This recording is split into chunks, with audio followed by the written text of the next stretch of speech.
EnVivo, Lonely Boxing Inside the Ring with Manny Marrero, Sean Hey Gringo Hicksa, Hopper Dominguez, breaking it down like it is, like it should be, the way it should be. Welcome back, Gringo. Hi, baby. Man, we missed you, brother. Oh, man, you got to have a gringo to make it work, baby. Dude, all the way down from Philippines. I know you got a lot of stories about, you know, the Pacquiao fans and all that good stuff. A little bit, and I can't wait talking about that. But what I really can't wait to do is talk to our guest who's on the line. I got a question, though. What time is it? Oh, man, what time is it? But before we get there, I want to reach Macho out. time. It's Machito time. Machito time. But before we go with Machito, It's Macho time. to all my Puerto Rican people, How's everybody doing? to all my Puerto Rican people, I want to send a lot of love out there for those who are going through that horrible earthquake. Our hearts go to you. Stay safe. We'll continue praying for you all. But in this occasion, it is, as he stated, Macho time. Macho time, baby. Macho time. How's everybody doing tonight? Oh, man, feeling good, feeling real good. So happy to have you on the line, sir. We hear that you're doing big things. We're excited about some projects you're working on. So glad to have an opportunity to hear about what things you have going on for the 2020 Macho Time and 2020 vision. 2020. I see Macho Time in my future. EnVivo. It's a big year coming up. Big year. You know, it's time. Got a lot of projects coming up. One, I have the book coming out May 2020.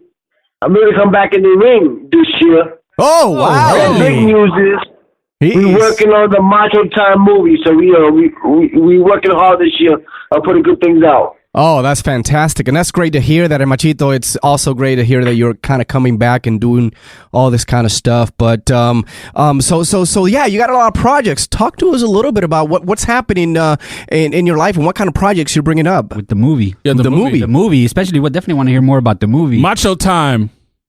You know, working on several things. You know, I'm living in Panama now. That's where I've been the past 8 years. My wife is Panamanian. I've been out there, and living out there, Panama, not different from being from where I'm from, New York City. So I've been in talks with the government of bringing a boys club out there, after school program for the kids, and boxing being the leading role, the leading sport of the club. So let me get the kids off the streets here. My father died from a bullet. So I'm pushing my nonprofit, guns down, gloves up, hard. You know, I'm really. La violencia está demasiado. Yeah. These young kids are nothing to do in Panama, so we're looking at putting things up there. So I have that going on. As long as we take care of ourselves, trying to get back in the ring, you know, once a fighter, always a fighter. That's right. I feel the same when I'm training. That's my getaway from the world, so I kind of mix boxing. I'm going to come back. Be working on that. I also have the Macho Time book coming up, May 2020. So we push a lot of things out there. Let the people know it's still Macho Time. It ain't going nowhere. Indeed. So you heard it. The Macho Time book coming up this year in 2020. A lot of great things, especially talking about a movie. So tell me a little bit something. You have the cast. You have everything ready. Tell us a little bit what are you trying to show the people the real Macho Time? Yeah. The boxing fan. No Macho Man inside the ring. And I don't know who is the Macho Man, what he was about. So we put things together, working on this project. I'm looking more at the angle of who he was outside the ring, where he come from. He came from, you know, a one-parent household, like most of us come up from, los hispanos, los latinos, los mexicanos. We come up from one single-parent household. And I wanted to show, you know, what his journey was like, how he never gave up, how he was a fighter, always been a fighter. Now he mastered poverty, racism, coming from New York City, a place where it ain't easy to get out from, and how boxing is a poor man's sport at the same time was a blessing. So those kind of things I want to project. I want to show who is the Macho Man. Streets of Harlem. That's great. As far as the story, and you talked about so many compelling aspects of what make him so much of a draw. You know, people love the compelling, you know, people that fight from these adversities. What do you think is most, as far as misunderstood and misinterpreted because there's so much information that's out there, but it doesn't always seem accurate. So you want to make sure that when the story you're telling, the Macho Time movie, you're really focusing on more accurate from your perspective, and what things that how you viewed it, and not what other people are trying to put their perspective out there. Yeah, when it comes down to the other part of people, I'm not here to hide nothing. Everybody had their demons. Right. But what I want to show is the message, the hard work he put into it, and what it means to believe in yourself. He always believed in himself. It doesn't matter what walks of life you come from. Everybody has an opportunity. Everybody has a dream. I tell my guys back in New York, Macho Camacho is a blueprint. He came from Puerto Rico to New York City without speaking English. Look where he made it. He made it to the White House. Anything is possible. You put your mind to it. Anything is possible. That's the message I want to put out there. Well, you're absolutely right. Not only that, he and we all fighters in life. No matter what you do in life, you fight up. Absolutely. And he'd accomplished so many things that people didn't really think it was. I mean, he didn't really have that many fan base. And I grew up in Puerto Rico. I could tell you, not because you're here, you can hear all the podcasts and you can hear that I've talked about the most electrifying, the entertainer, the real boxer that Macho Camacho was. 1983. Okay, Rafael Limon. This is where it kind of all began. And I remember like it's today. You probably were what, 4 or 5 years old? I was 5 years old, but that fight I'll always remember. Oh yeah. Because the story behind it, he walked in on me like a Puerto Rican, unknown. Puerto Rico didn't know him. But go ahead. No, you're right. You're absolutely right. And so what I wanted to ask you is, what's the connection that you had with them? And I know that you were, still a kid, but what was that bonding and connection you had as he started to be, to become a world champion? When I was growing up, it was like having a superhero, a dad, an icon. That you won't see him every day, but every day you see him. But you see him in the ring. Everybody knew him. So I was famous from small, walking the street. Oh, that's Camacho Jr. Hey, can I take a picture with you? From small to get that. It was that kind of ball. We had, father and son. He had me when he was 15 years old. Right. I probably had him 11 young. He was a boy. So we were good friends, anything more than father and son. I watched him. I lived with him. He's my idol. I knew every step of my father when it came to him. Even the way he walks, his face expression. I knew him like a book. I studied him. That's my DNA. And I think that's what makes him special, because I can never forget his style, how flamboyant he was, and his dances. And so let me ask you something, Machito. So after that, he captured a title. He comes back in August 10, 1985, and fights Jose Luis Ramirez for the WBC lightweight champion. This is when he became a 2-time world champion. So we can see that before that, he didn't have that kind of confrontation or either promoting kind of himself. Do you feel that at one point he had to really come out of his shell and start promoting himself the way he kind of portrayed inside the ring? Or was he always like that outside the ring? He was always a showman, entertainer outside the ring. That was his personality. That was his style. But things didn't really kick up a gear until after the Rosario fight. In my opinion, a Rosario fight, and that's a fight. That's a fight that you were there for. If I remember correctly, you were there with the championship. That's my dream. I'll never forget that. That night, I wanted to become a fighter. But when that's the night. His style changed after the Chapo fight, Rosario fight. His style changed. He became more of a mover. And when you look at Macho's movement, it was more like an art. It was grace. It didn't look funny. Let's say, like, for example, De La Hoya, who fought Trinidad. Right. You see De La Hoya backpedaling, it looks funny. Macho movement was fluid. He was fluid in the ring. He created his own style. And he really kicked off to the next level. So maybe after that fight, he came back with Pazienza, came with something like an Indian. He still wasn't wearing the flamboyant outfit yet. But yeah, I think that's it was. When it started. Do you think it was because that was one of his toughest fights with Rosario? With Rosario. He took. Oh yeah, good banging from both of them. Yes, in those days, those kind of fighters, Rosario, Bramble, Chavez. I mean, there were fighters back in those days. There were killers back in those days. Yeah. Yeah, you So couldn't brawl with Chapo them. was a hell of a fighter, a big puncher. Oh yeah.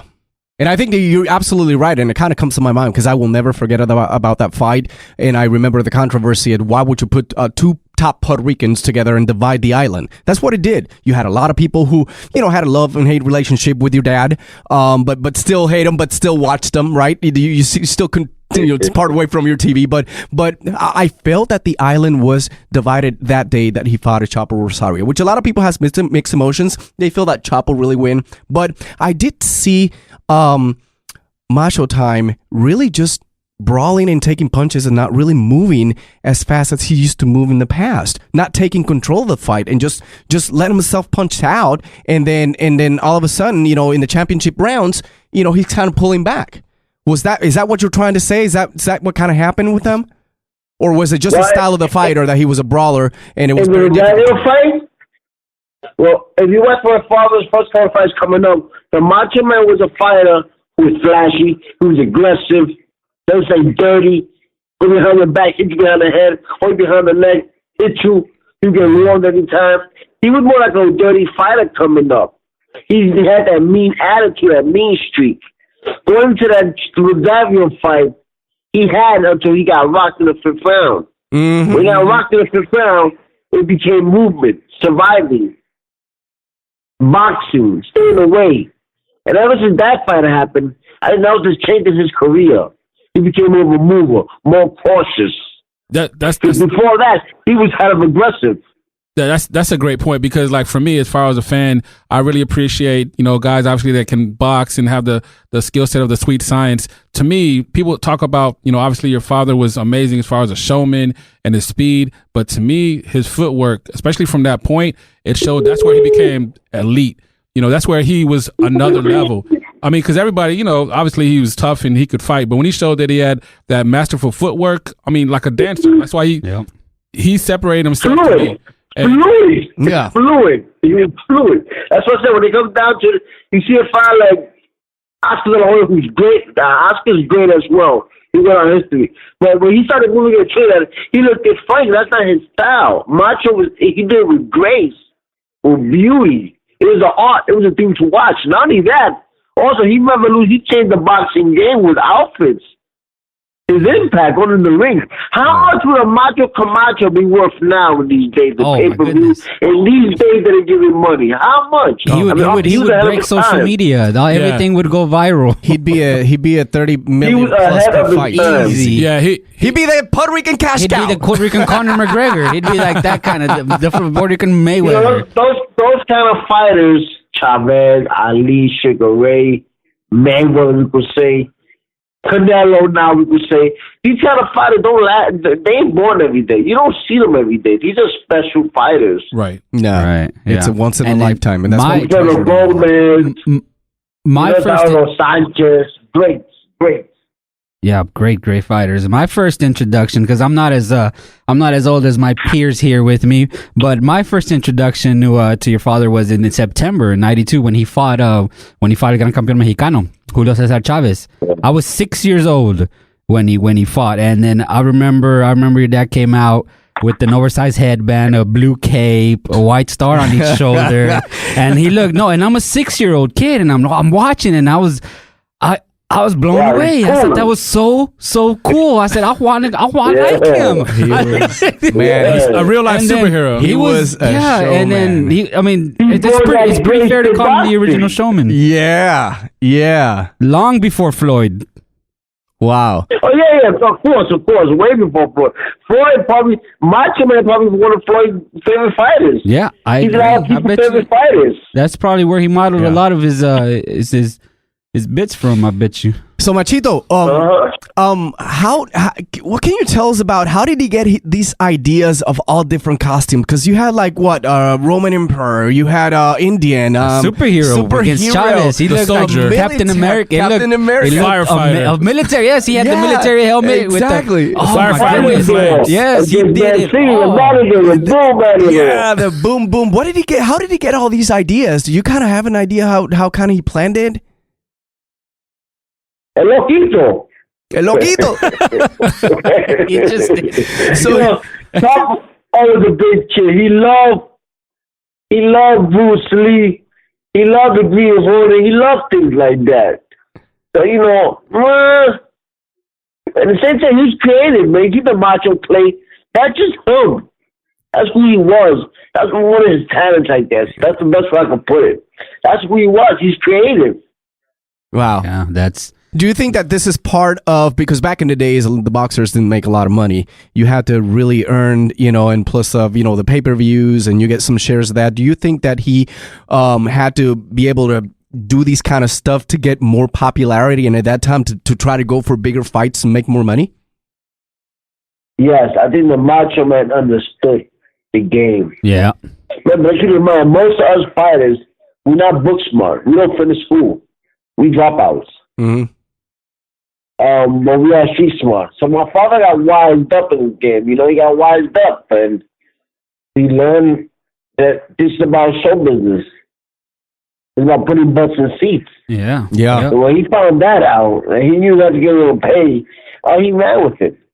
Yeah, he's successful in the ring, and then you also have to do it out of the ring as well. Yeah.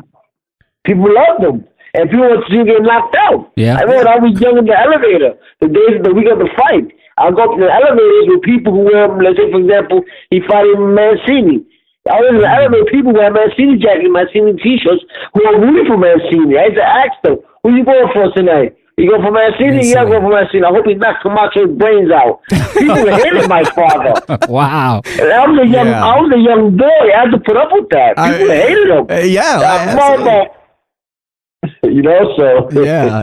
And that was good though, because I remember that fight was supposed to happen before. Yes, and it took a while. He and of course- retired. Boom Mancini actually retired. He actually retired, and then he I think came back. And I remember your father kind of clowned on him. He's gonna wish he stayed retired. I'm exactly. gonna make him.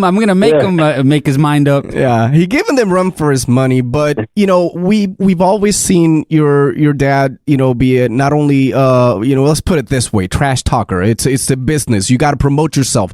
You got to show that you are worth whatever pay-per-view and bring in some revenue. Eyeballs. We understand it. But besides that, he was a hardworking guy. He was handsome. He was a great dancer. But yeah, and he's the commitment to the sport was good. So after he captured his third world title, that's when we kind of start seeing a little bit of Macho. Do you feel like everything that he worked for, his fame and everything, do you feel that kind of backstabbed him, and now he feels in a different place, that he kind of started slacking a little bit and kind of heading down to the streets, and his boxing was not his first priority?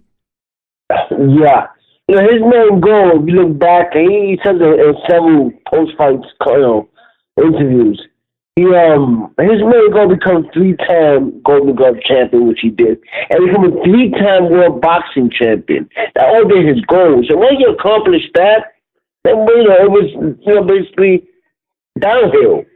But imagine with all that, if he would have lived a clean lifestyle, he would have been amazing. Wow. Oh yeah. Yeah, no doubt about that. When do you feel in his point in his That's career? talent. And he's a hard worker. He always was a hard worker. Was always at he the was. He gym. didn't play with him until he turned. You never seen Camacho out of shape or out of weight. Never. Yeah, that was never a question about The that. work ethic was- Yeah, his work ethic. He was going to come. He was going to bring his A game, and it forced his opponents to bring their A game. Speaking of which, as far as because he was a good trash talker and knew how to get the people excited about the fight, whether they were for or against him. Do you know of any people that, as far as people he fought, that he truly didn't care for? Like he actually had Legit beef. yeah, like he didn't like them. Did he ever mention I can't wait to beat this guy up, or anybody that maybe got under his skin? Seemingly he had something against Hacienda too. He loved Chavez and he respected. We us the Camacho, we love Chavez and respect him. That was different. See, Pop was really the trash talker, but he wouldn't try to offend you. He wasn't one of those. He do to have fun. Right. He wasn't offensive. So he really had nothing against nobody. He understood this is a fight. Hey, he loved to fight. He would come and shit ready for war. He wasn't just trash talking. No. Absolutely. So, that's the thing that, sometimes that's why it's so exciting you have the book coming out and with the movie. Is the focus going to be kind of like his entire life, his boxing career, how he was as a father, or also is going to be focusing on, his journey to becoming, the 3-time world champ that he was? What's the main focus that you really want to get across to the movie, and you want people to walk away from the movie feeling what? That they learn more about him, they appreciate it more. What's your ultimate goal with the movie, and what can people expect? Well, we still going back and forth. We still got a ways to go. We're still working on a script. Like I said, I want to give a message. I want the people to be inspired when they leave the movie theaters. I want them to laugh. I want them to cry. I want them to love the Macho and understand them and say, wow, he's just like me. Huh. Wow, he's one of us. That's definitely I want them to feel excited. Yeah, that's definitely Over the message that it's possible. Everything's possible. You live the fast life, you go out the fast way. And let people know there's nothing in the streets. Drugs. It's either going to take you to jail or die. You ain't going to another outlet, another option. So I want to put the message, he had everything in his hands. He came from nothing. He went into the White House, and he's still living that same attitude that, you know what? If I lose everything tomorrow, it's okay. I came from nothing. He lived with that attitude. The fast way is a message, He didn't, lived in the moment. I want to put that out there. And also the struggle that it takes to accomplish your dream. You're going to go through, you'll get knocked down. But you keep fighting. You accomplish your dream. You're determined. The keep working. I want to put that out there. Yeah. There's a lot of things, So we gotta. I feel like in the short period of time to get from the movie, it's not enough to get the man's lifestyle, his whole life. It's not enough. But we're gonna see what we can do with it. Yeah. Oh yeah, definitely. I mean, you definitely have a great story to work with as far as There's like you said. plenty of material. Yeah. You have the perspective of, being his son, seeing the journey, the challenges he took, the struggle. And, let's be honest, when people are not always going to be a fan when you're self-promoting yourself, people can take it the wrong way. There could be jealousy. Do you ever feel like there was someone that maybe, whether you perceived it or you knew of it, you felt like there was jealousy from other fighters or maybe trainers or anybody in the boxing world of just, they just were hating your dad just to hate him? Was there anything like that you ever faced, maybe even now, where they're just not as respectful or appreciate your father like they should for what he did for boxing and just overall as, a person that, showed how to overcome adversity? When it comes to the boxing, we'll appreciate it. I feel like he didn't get the credit he deserves. You don't hear him being mentioned, but that's okay. I'm fine by that. The people who talk shit, it's funny because, people, they end up loving him when they get to know who he is. Oh, but that's just the way he is. They end up loving him. I was working on some things here in New York City. I want to work with the young people, the youth, and, get them out the streets. And I want to speak to one of these guys here, one politician, and he was busy. And his sister came back. I said, who is it? I said, Thomas Camacho. He went to the back. He said, I'm busy, but I'll come out. Give me 1 second. So he came out. The Camacho, I'm kind of busy, man. Let me tell you one quick story before you leave. I said, what's up? Your father used to always steal my hubcaps when I was young. He used to steal my rims in my car. One time, I caught his ass and I told him, Camacho, and he told me, man, he going to beat me up in the street. He stole my hubcap and he wanted to beat me up in the street that same day. So, I found it funny, I get these stories of my father, but at the end of the day, they loved him, Yeah. So, yeah.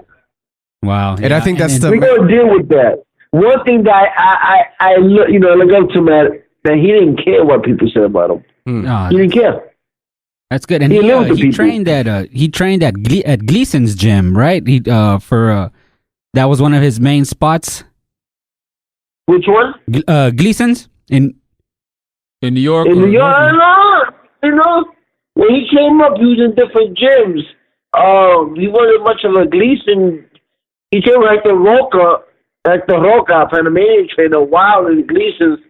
But the Pop had his own place he would go. He left New York City young. He went out to Cluton, to Florida at a camp. Then he went out to Los Angeles, worked with Jimmy Montoya. Then he moved around his career. Different gyms, okay. Because about I want to say last week, maybe a week and a half ago, there's a trainer by the name of Teddy Atlas. Yeah. So you heard So of you him. have so EnVivo. that's what we were I hinting know at. Teddy. I know Teddy for years. You Teddy, know- I've fought ESPN a couple of times, and Teddy Allen don't like me for whatever reason it is. He just can't stand me. But I don't know what he said about my father. But I he had his runs with my father a couple of times. Okay. Yeah, and he I told respect Teddy Allen. I respect that he's a great trainer. You know, obviously he knows a lot about boxing. Y el país, todo el mundo tiene opinión. Es como la Nike, todo el mundo tiene uno. Tiene uno, ¿verdad? Tiene Es que tu papá tenía unos cojones también bien Tenía, chévere. sí, The and- confrontation, Yeah. what he wanted to he accomplish. tells a story. Yeah, he tells us like it is. Yep, tells it like it is. And so Teddy Atlas about a week and a half ago dropped a story about how the day him and your father got into it over a training session Yeah? at Gleason's gym. Yeah. Yeah, he dropped it maybe I want to say late He December. said that on TV last week, really? Oh, no. I think Not it on was TV. It was on one of his podcast. podcasts. It's on YouTube. And it's a Okay. very detailed story about how they were training in there, and then Teddy Atlas and your father just went at it in the ring.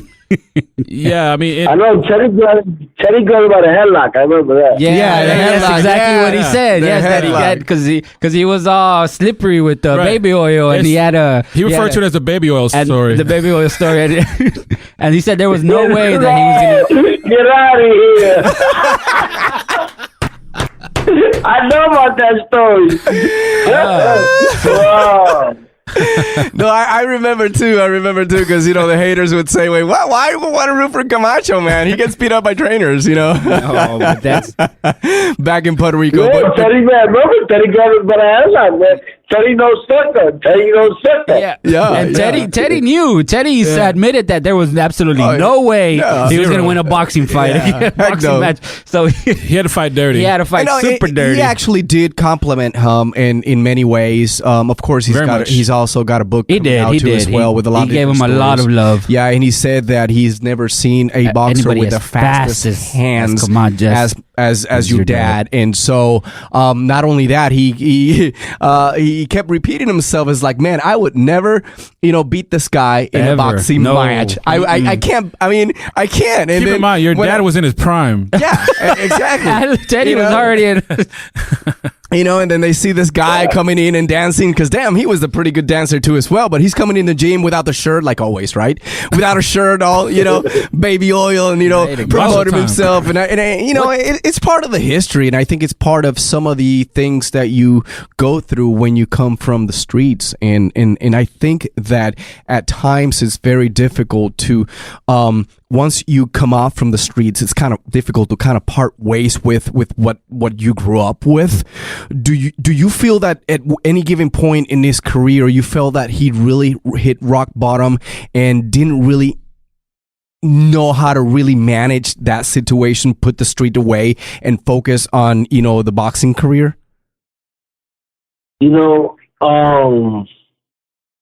During his younger days, where he got the most trouble with in his younger days, I wasn't around him that much, except at the fights and at the moments. But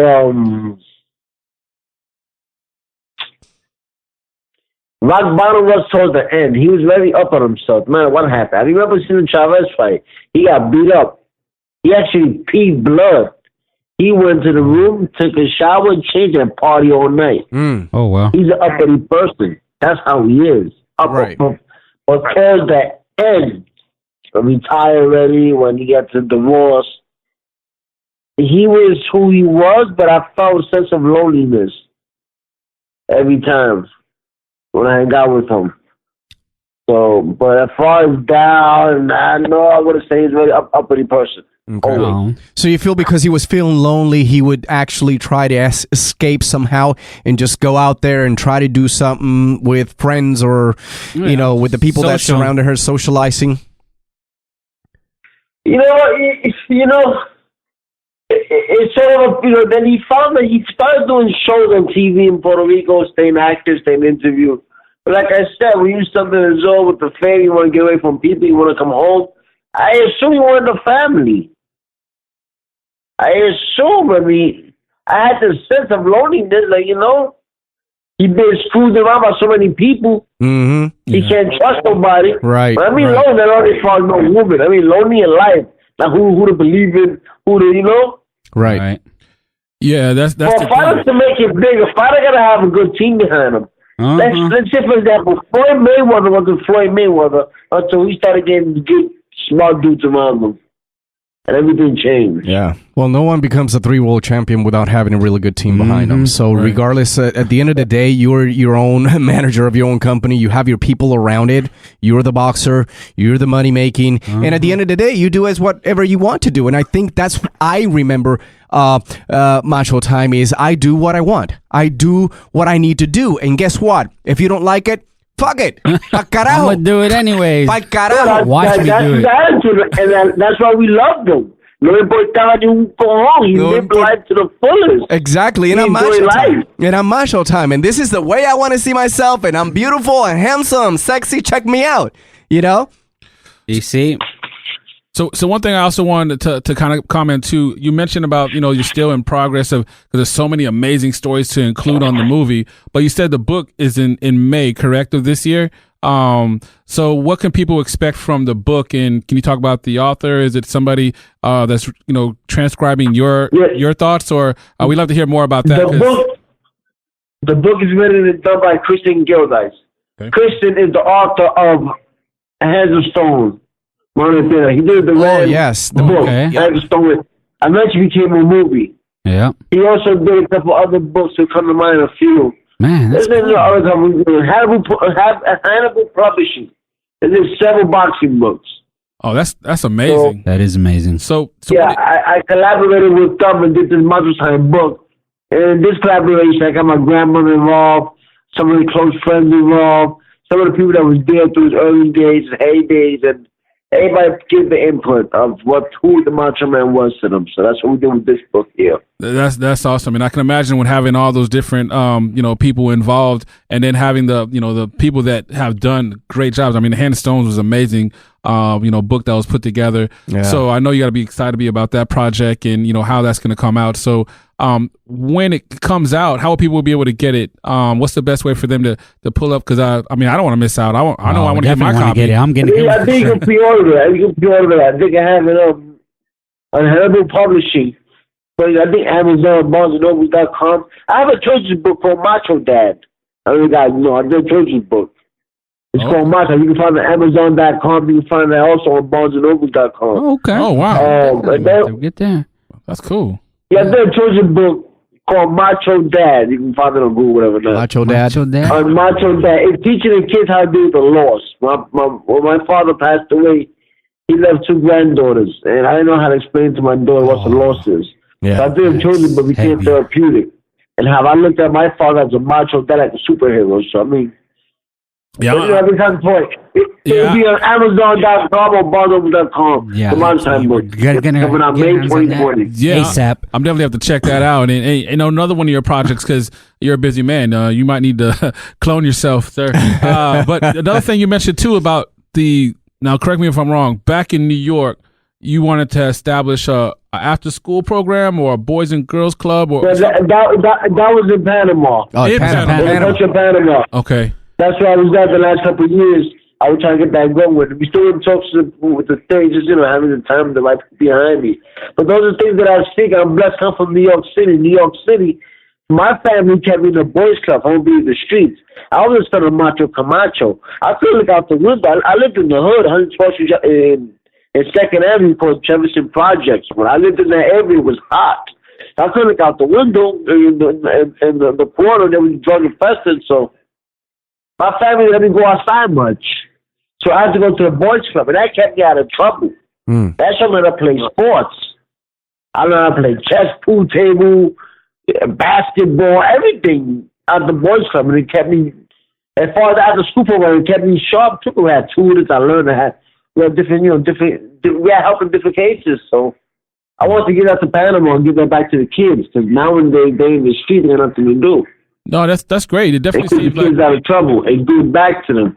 Yeah, you have a theme of you wanted to share the story the right way of your father, including your family. Also to give back. I may never be the kind of fighter that my father was. But outside the ring, I sure damn will live up to that name. And that's a hell of a name to live up to. And I It think, you know, is, like you indeed. said, And I wanted to touch on that. I actually wanted to touch on that because you yourself, you had a stellar boxing career, stellar professional boxing career. But how difficult was the pressure of having that Camacho name? Can you talk to us a little bit about that? Yeah, you know what?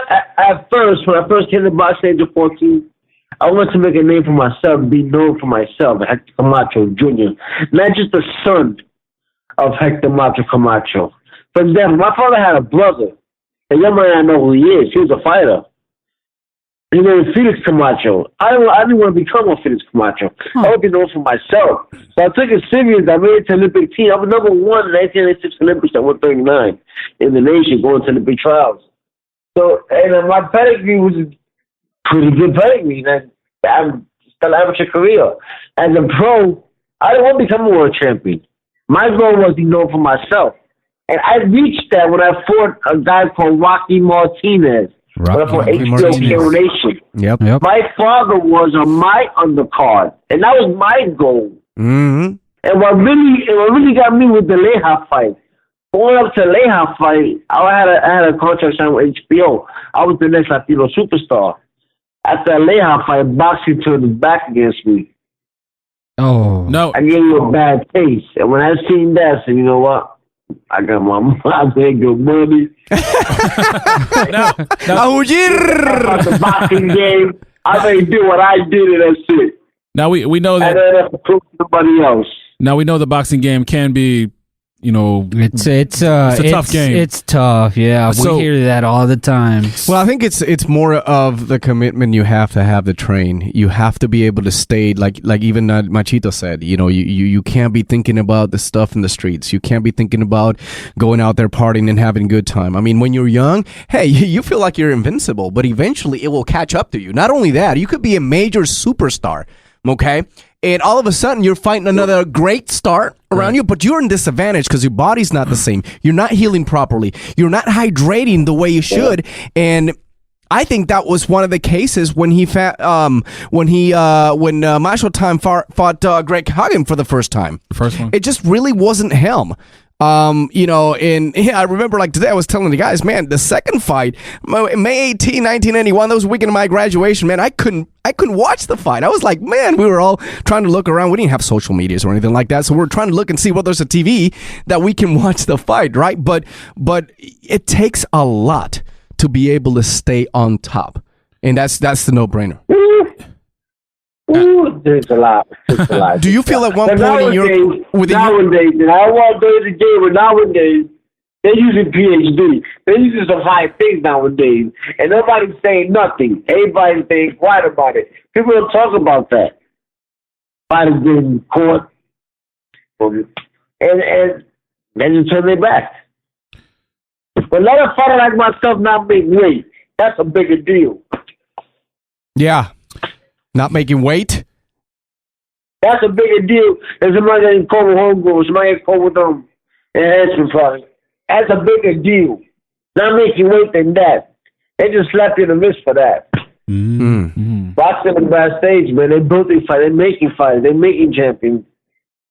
But you did say earlier, because, you know, there are, you know, some pros and cons to everything. You do actually miss the sport, though. You did say that you do miss boxing. I miss the sport. Yeah. I miss the challenge. That's why I want to come back. I miss challenging myself. I look at boxing, I don't see talent there. I mean, yeah, you get talented fight right now, Dante Davis, Canelo, Bard, Spence, Nick Garcia, Danny. You got talent there. But it's not like wow. There's few of them. It's missing something, boxing.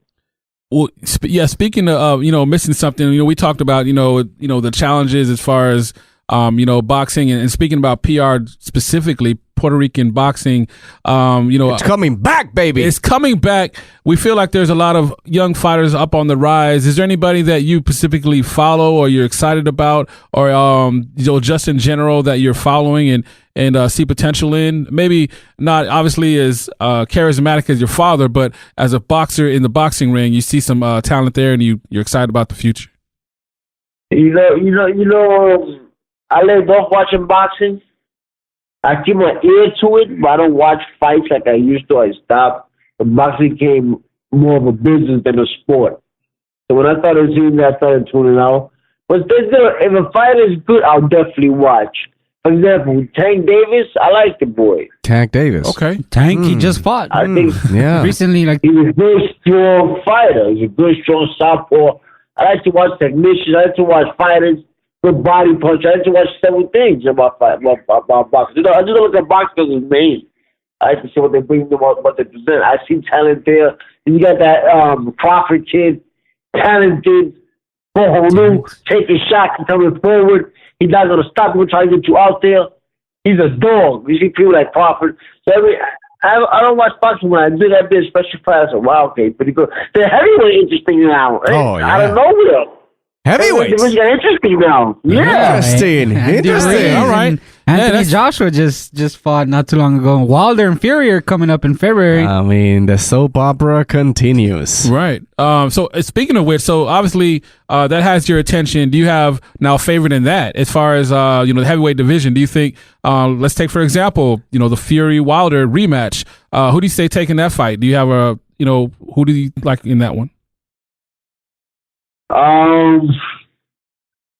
That's an interesting fight. Like I haven't watching boxing enough to really see, but I seen Fury fight his last fight for the first time, and he impressed me. Fury impressed me. As well did Wilder. He could end a fight whatever times. It's interesting. You got styles of fights that Exactly. they're up against each other. You got to see. All he needs is a second. 1 second, and I'll throw you a huge... Yeah, that's the thing they say about Wilder, and people say that as a negative, but now the reality is against when you fight Wilder, you have to fight 12 rounds perfectly. He only needs 2 seconds, and it's true. He finds that opening, it's over. Sleep. Good night. Yeah, but we seen what that Fury. When I seen Fury what he went through last fight, and I said, "Damn, they robbed the other kid." Fury had a big cut going on. Yeah. They don't stop the fight on anybody. And he had that couple of third round. I seen that guy fight to the last round. Yeah. No, the Cutman. He's not your typical heavyweight. He'll make you miss. He'll fake. He'll move. He'll slip. He's not your typical heavyweight. And when you got somebody like that, it'll make a puncher hesitate. Yeah. Absolutely. Would you prefer to see? Would you prefer to see Tyson Fury against Anthony Joshua, or what everyone really wants to see, right? Wilder and Joshua. What's your preference on that? Woo! They're both two big fights. Now, when we talk about the European market, how huge it is, and Saudi Arabia, the money. Do you imagine what a Fury versus Anthony Joshua fight would do? For numbers? Oh man, forget about it. Likewise in both sides. I mean, in both fights, when boxing's back, the heavyweights, all the stuff in the heavyweights, and let's see. I mean, yeah, it's definitely. And you know who started? And then he got the Soto Eso. I mean, who started that? Yeah, Andy Reese. Yeah. He made boxing interesting again in that heavyweight division. He sure did, but, Butterbean let us all down. Mi paisa, let me down. And he didn't make weight on the heavyweights. Too many tacos. Yeah, tacos. Lots of tacos. But yeah, absolutely. It's great to hear that you following the heavyweight. That shows just how much that is back, and that it's got people engaged. Love hearing about the movie you have going on and the book that's coming out, and I know that big things are ahead. So excited about the future. 2020 Macho Time is in full effect. Is there any last things that you'd like to share as far as to the fans? Yeah, anything to the fans. PR just in general. Because like I said, this is your time. It's Macho Time. We'd love to hear your thoughts.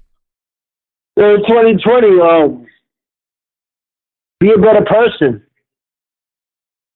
For anybody out there, be a better person this year. Do more for people. Do good for people. Give back. Those are the laws of God. Get together spiritually. Don't be lost. Stay in tune. When it comes to boxing, I'm back 2020. I'm looking to come back. I got big things in my hands coming up. You know, I got my father's project. I got enough motivation going on. I'm going to give another message. The age is just a number. I'm 42 years old. I'm 41 years old. I take care of myself. I'm coming back to me feeling good. I'm going to show them the age is just a number. I'm not taking a dumb fight, but make sure the age is just a number. You know, I can motivate people to get back on their health. And you see, Camacho did at 41. I can do it. That's what I'm about. Getting back, giving people love. And to close out, man, let people know it's still Macho time. Indeed, Macho time. Anytime I come on Lonely Boxing, I'm on. Just let me know, Indeed, and let us know. Let us Keep know us when you're posted. gonna fight. Yes, keep us posted, por favor. We do kind of tend to travel, go some places. So we're here in Dallas, Texas, and you know. I'm always in Dallas. I'm always staying now. I stay equipment. I found a Dallas. I own equipment now. I know, brother. I'm gonna visit now. Oh, yeah. Hit us up anytime, brother. Aquí Anytime, estamos, man. hermano. Yeah, and if we're not doing a podcast, we'll make a podcast. We'll have you on here in the studio it'll be, with us. Macho time and Bebo time. Macho time. Hey, EnVivo. EnVivo. So I have a question for you. So you're saying about the movie, right? So do you have the main character already set and done, Mr. Hector Macho Time Camacho? We working on back and forth. It's several Camacho we gotta look for. You know, we gotta look for a different Camacho, the younger Camacho, the middle-aged Camacho, the older Camacho. Gotcha. I'm trying to get a two-part series out the movie, not just one movie. I'm trying to get two parts, the rise and the fame, and maybe the fall. Let's see what happens. But you know, we're still working. We're still working on this. I'll tell you one name that I found interesting that came up.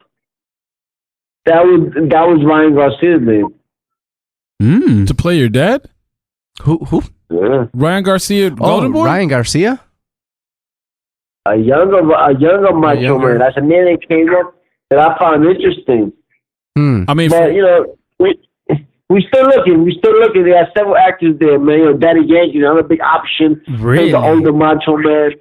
You know, like Zamo. We didn't see who the right fit to it. man. Keep us posted. Yeah, Let us please. know. Yes, Please, indeed. We'd love to hear some of that. Yeah, we'll be following. I'm trying my damn self to play the role of the Macho man. You know, we're trying to make what it is. You know? Yeah.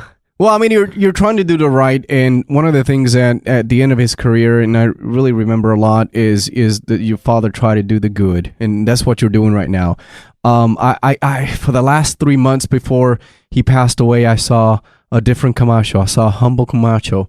I saw Camacho that you're absolutely right. He felt so lonely, but he was embraced by a lot of people. A lot of people. But took that's care who of he him. was, though. Exactly, and so I just wish that we Always could have. the same person. Right. But we as fans, we only see what we see throughout in the media, and that's something's very. It's difficult at times because unless you dive in and start learning a little bit more and watching videos and things like that, you're not going to really get the exact personality that he was. You're only going to see this showman in it, but in the bottom of his heart, he was different. I never got a chance to meet him. I wish I would have come across him at one point, but all I can say is, for me, he's one of my idols.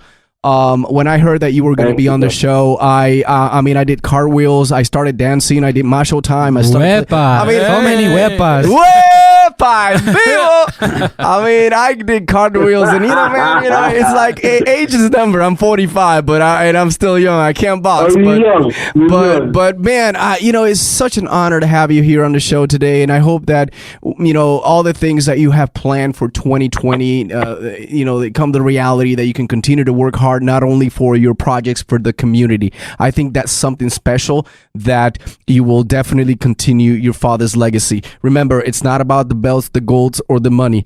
It's about what do you do for others. Back. Right, Yeah. giving back. Good advice. Yeah, like you said, be a better Thank person. you, brother. Absolutely. Yeah, man, Thank you, brother.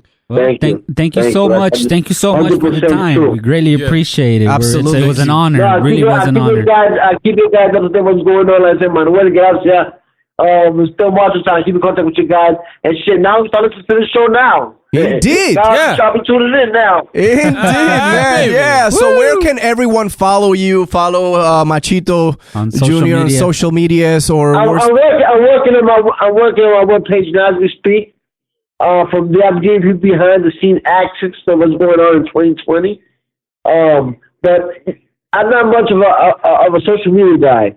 You can find me on Facebook. I'm more time on Facebook than most people have friends, 5,000 friends. I know most of them. Hey, that's good. That's Which- I better than me. promise you, I know most of them. Which, by the way, Machito, you reached the 5,000 limit.